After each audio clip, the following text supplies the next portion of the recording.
ओ मेरी झोली छोटी पड़ गई रे, इतना दिया मेरी माता ने। मेरी झोली छोटी पड़ गई रे, इतना दिया मेरी माता ने। मेरी झोली छोटी पड़ गई रे, इतना दिया मेरी माता ने।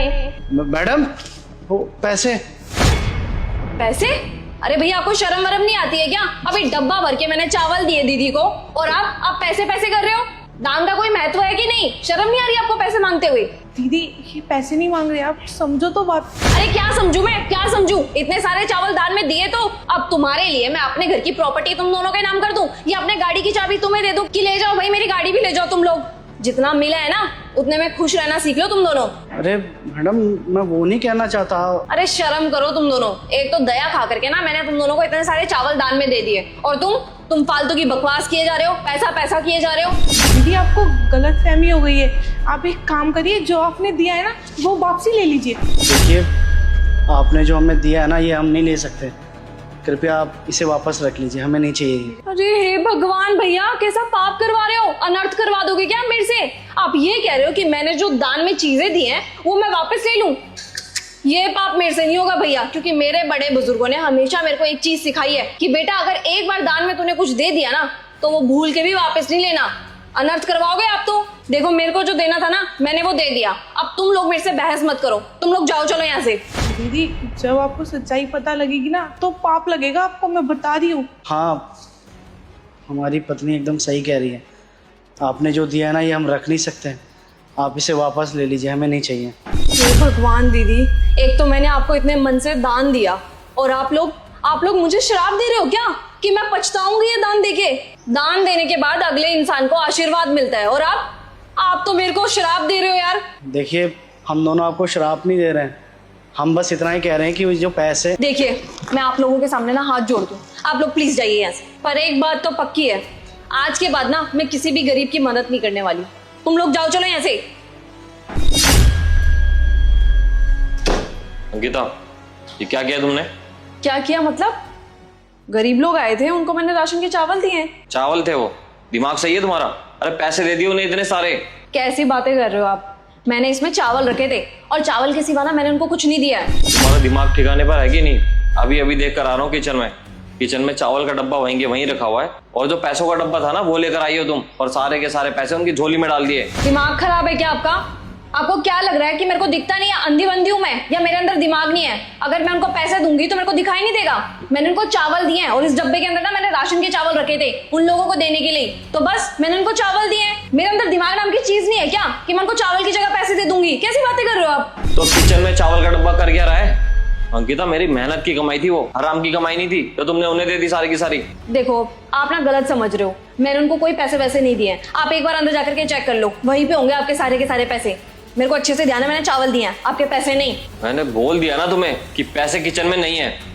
बस बहुत हो गया, अभी की अभी जाके दोनों को पकड़ता हूँ और सारे के सारे पैसे लेकर आता हूँ वापस। अरे नहीं, वो क्या है ना, हाँ मुझे पता है मैंने उनको चावल की जगह पैसे दिए और ये सब ना मैंने जान के किया है। जानबूझ के?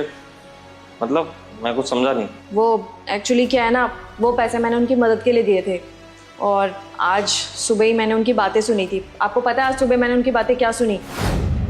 डॉक्टर साहब इतना पैसा नहीं है अपनी बच्ची का ऑपरेशन करवाने के लिए, अब देख लीजिए अगर हफ्ता 10 दिन रुक सकते हैं तो अब बड़े मालिक से बात करेंगे। क्या 2 दिन में ऑपरेशन नहीं हुआ तो हमारी बच्ची? नहीं हम करते हैं, कहीं से भी पैसे का इंतजाम करेंगे। अब चिंता मत कीजिए, हमारी बच्ची को कुछ नहीं होगा डॉक्टर साहब। अब आते हैं। कैसे इंतजाम होगा जी पैसों का? हमारी बच्ची बचेगी भी कि नहीं? सुनिए, आप लोग इधर पास वाली सोसाइटी में काम करते हो ना? जी मैडम यहीं काम करते हैं।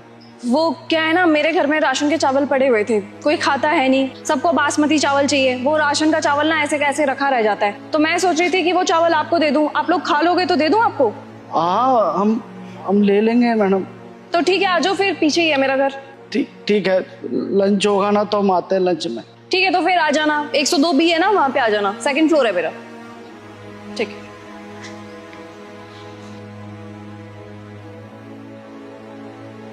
तो बस मैंने उनकी मदद करने के लिए ही उन दोनों को वो सारे के सारे पैसे दे दिए। अंकिता, जब तुम्हें मदद करनी थी तो ये पैसे तुमने ऐसे क्यों दिए उन्हें? डायरेक्ट भी तो दे सकती थी ना। वो क्या है ना, मुझे पता था कि वो लोग ना बहुत ज़्यादा खुददार इंसान है, और अगर मैं ऐसे उनकी मदद करने के लिए आगे आती, ऐसे उनको इतने सारे पैसे देती, तो वो मेरे से पैसे कभी भी नहीं लेते। इसलिए मुझे जो सही लगा मैंने वो कर दिया। अब आप खुद सोचिए ना, लोग हर रोज़ जाते हैं मंदिर, मस्जिद, गुरुद्वारे, और वहाँ जा कर के दान भी करते हैं, लेकिन मुझे नहीं लगता भगवान को उनके दान की ज़रूरत है। भगवान खुद भी चाहता है कि हम उन लोगों की मदद करें जिनको सच में ज़रूरत है। अब आप खुद सोचो ना, अस्पताल में कितने सारे लोग हैं जिनको इस टाइम पैसों की सख्त ज़रूरत है, और वो चाहते हैं कोई आकर के उनकी मदद कर सके। तो मुझे ऐसा लगा कि इस तरीके से मैं उनकी अच्छी तरीके से मदद कर सकती हूँ, तो मैंने वही किया राहुल। और राहुल, ऐसे पैसे दान करने के बजाय मेरे को ये तरीका ज़्यादा अच्छा लगा, क्योंकि मैं चाहती थी ये पैसे ना उनके काम आए। इन पैसों से ना उनकी बहुत मदद होगी, उनकी बच्ची की जान भी बच जाएगी। देखो, आप ज़्यादा मत सोचो, हम ये पैसे दोबारा कमा लेंगे। पैसा तो आता जाता रहता है ना, लेकिन सोचो अगर उसकी बच्ची की जान चलेगी, उसकी बच्ची तो वापस नहीं आ पाएगी ना। इस पैसों से उनकी बहुत मदद हो जाएगी। और मैंने जो भी किया उसको दान की तरह ले लो, हमने बस पुण्य कमाया है राहुल, इतना मत सोचो। सही कह रही हो तुम अंकिता, ऐसे बुरे वक्त में उन गरीबों की मदद करना सबसे बड़ा पुण्य का काम। तुमने सच में बहुत अच्छा काम किया। ठीक है, अब आप बैठो, आपको ऑफिस भी तो जाना होगा ना, मैं आपके लिए चाय बना देती हूँ। ठीक है। मैडम जी चाबी दीजिए, गाड़ी आज मैं चलाऊंगा। 2 कौड़ी के गार्ड, तेरी हिम्मत कैसे हुई? तूने मेरे हाथ से मेरी गाड़ी की चाबी कैसे छीनी? और तू गाड़ी चलाएगा? मेरी इतनी महंगी गाड़ी तू जैसा 2 कौड़ी का मामूली सा गार्ड चलाएगा क्या? और अगर तू हमारी गाड़ी चलाएगा तो हम किससे जाएंगे? तो आप हमारी स्कूटी से चली जाना, लीजिए। अपने जैसा भिखारी समझ रखा है क्या तूने, जो तेरी इस खट्टारा स्कूटी में जाएंगे अब हम? और तू इतना नवाब हो गया कि तू हमारी इस महंगी गाड़ी में जाएगा? और राहुल, तुम्हें मना करती थी ना मैं कि इन जैसे ना 2 कौड़ी के गार्डों को मुंह मत लगाओ, लेकिन तुम कभी नहीं मानते थे। देखो, उंगली पकड़ाई ना, आज इस सर पे चढ़ के नाचने लग गया। आज इसने मेरे हाथ से मेरी ही गाड़ी की चाबी छीन ली। इतनी हिम्मत होगी क्या इन जैसे लोगों की कि अब ये हमें छुएंगे? देखो अंकिता, ऐसा कुछ भी नहीं है। अरे ये हमारे यहाँ पे कितने सालों से काम कर रहा है, आज तक इसने ऐसा कुछ भी नहीं किया। जरूर इसके पीछे कोई वजह है, वो वजह जाने बगैर तुम ऐसा रिएक्ट मत करो। हाँ भाई, क्या हुआ है? वजह कुछ नहीं है, मैं तुम्हें बताती हूँ। इसके ना पर निकल आए हैं, तो बस अब ये मनमानी करने लगा है। जो मन में आता है वही करता है। बेवजह छुट्टियां भी तो इसीलिए करता है क्योंकि इसकी मर्जी चलती है यहाँ पे, हमारी तो कोई मर्जी ही नहीं चलती है। साहब, आज नहीं आऊंगा तो ले लो छुट्टी, कल नहीं आऊंगा तो ले लो छुट्टी। कभी तुमने पूछने की कोशिश की है कि वजह क्या है इसकी इतनी छुट्टियां करने की? अरे यार अंकिता, क्या बोले जा रही हो तुम भी? पहले उसकी पूरी बात तो सुन लो, कहाँ की बात कहाँ जोड़ रही हो तुम? क्या पूछूं? इसने पहले ही ना बहाना रेडी करके रखा हुआ, फिर भी तुम्हारी सेटिस्फेक्शन के लिए पूछ ही लेती हूँ। बता, क्या बहाना लगाएगा अब तू? मैडम जी, हम आपसे बहाना नहीं मार रहे हैं कोई, और आपके यहाँ से चाबी छीनी उसके लिए माफ़ी चाहते हैं आपसे। दरअसल ये सब हमने इसलिए किया क्योंकि ये थार हम रख सके। अब से आपकी ये थार हमारे पास रहेगी। क्या बकवास में बकवास किए जा रहा है तू? 2 चाटे खा के तेरा मन नहीं भरा क्या? तू जब्त करेगा क्या हमारी गाड़ी? इतनी औकात है क्या तेरी? अरे मैडम, आप पहले पूरी बात तो सुन लीजिए, कब से चिल्लाए जा रही है मुझ पर। दरअसल ये सब हमने इसलिए किया था, वो क्या है ना कि इनके पिताजी कुछ समय पहले गांव से शहर आए थे, तो वो वैसे तो बड़े खुश मिजाज आदमी हैं, हमेशा सबसे घुल मिल कर ही बात करते थे। लेकिन एक दिन बड़े चुपचाप से जा रहे थे, तो हमने पूछा उनसे कि चाचा जी कोई दिक्कत परेशानी तो बताइए। पहले तो उन्होंने मना कर दिया, लेकिन हमने जब थोड़ी सी ज़बरदस्ती की तो उन्होंने बताया कि उनको कुछ पैसों की ज़रूरत है, उनको गाँव में कुछ काम है। तो पहले तो हमें लगा कि राहुल साहब इतने अमीर है, अगर उनको इतनी दिक्कत है पैसों की तो वो इनसे क्यों नहीं बोल देते, ये तो उनके बेटे हैं, उनको पैसे अच्छे दे देंगे। फिर हमें लगा क्या पता परिवार में कोई मतभेद हो, इसलिए उन्होंने इनसे पैसे नहीं मांगे। तो हम भी उन्हें अपने परिवार के सदस्य ही समझते थे, तो बस उनको हमने 50,000 रुपये दे दिए। मैडम जी, मानते हैं आप लोगों के लिए 50,000 रुपये कोई बड़ी रकम नहीं है, लेकिन हमारी तो जीवन भर की जमा पूंजी है ना। उन्होंने बोला था कि कल तक लौटा देंगे, हमें लगा कोई बात नहीं। 1 दिन हो गया, 2 दिन हो गया, महीना बीत गया, वो दिखते ही नहीं थे। जब हमने पता करने की कोशिश की तो पता लगा कि वो उसी शाम को गाँव लौट गए। और उसके बाद हमने फ़ोन करने की कितनी कोशिश की, उनका फ़ोन ही नहीं मिल रहा था। कई बार उठाते थे तो कुछ बोलते ही नहीं थे। अब हमको तो लगा कि हमारा पैसा मर गया, अब क्या करें, मजबूरी में आके हमें तो करना पड़ा ना, हमें तो अपने पैसों से मतलब है। अब देखिए, हमें आप लोगों से कुछ नहीं चाहिए, आप अगर हमारे पैसे दे देंगे तो आप ये गाड़ी यहाँ से ले जा सकते हैं, हम दे देंगे आपको चाबी। देखा राहुल, कह रही थी ना मैं तुम्हें कि अभी कोई बहाना मारेगा। अब इसने सारा का सारा ब्लेम तुम्हारे पापा के ऊपर डाल दिया कि तुम्हारे पापा ने इससे पैसे ले रखे और इसकी वजह से इसने हमारी गाड़ी की चाबी ली है। अरे अंकिता, ये कोई बहाना नहीं मारा। याद आया मुझे, पापा का ना काफी समय से फोन खराब हो रखा है और उन्होंने मुझे कुछ बोला तो था कि 50,000 रुपये देने हैं क्या, लेकिन मैं उस टाइम किसी से फोन पे बात कर रहा था, मैं उनकी बात पे ध्यान ही नहीं दे पाया।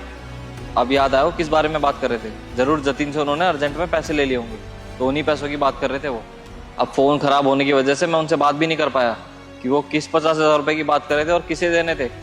और जतिन, मेरे पापा ने तुम्हारे कोई पैसे वैसे नहीं मारे हैं, दरअसल उनका फ़ोन ख़राब है काफ़ी समय से, तो बस इसलिए उनसे कुछ बात नहीं हो पा रही है। और जैसे ही उनका फ़ोन ठीक हो जाता तो मेरे को बता भी देते। लेकिन हाँ, जो तुमने आज हरकत करी है ना, वो बिल्कुल सही नहीं है। अरे तुम हमसे आके डायरेक्ट भी तो बात कर सकते थे ना कि मेरे पापा ने तुमसे पैसे लिए तो मैं तुम्हें लौटा देता। ये सब करने की क्या जरूरत थी? अगर तुम किसी लड़की के साथ ऐसा सब कुछ करोगे, वो तो आपको थप्पड़ ही मारेगी ना। और एक बात बताओ, तुम हमारे यहाँ पे इतने सालों से काम कर रहे हो, हमने कब तुम्हारी मजबूरी नहीं समझी?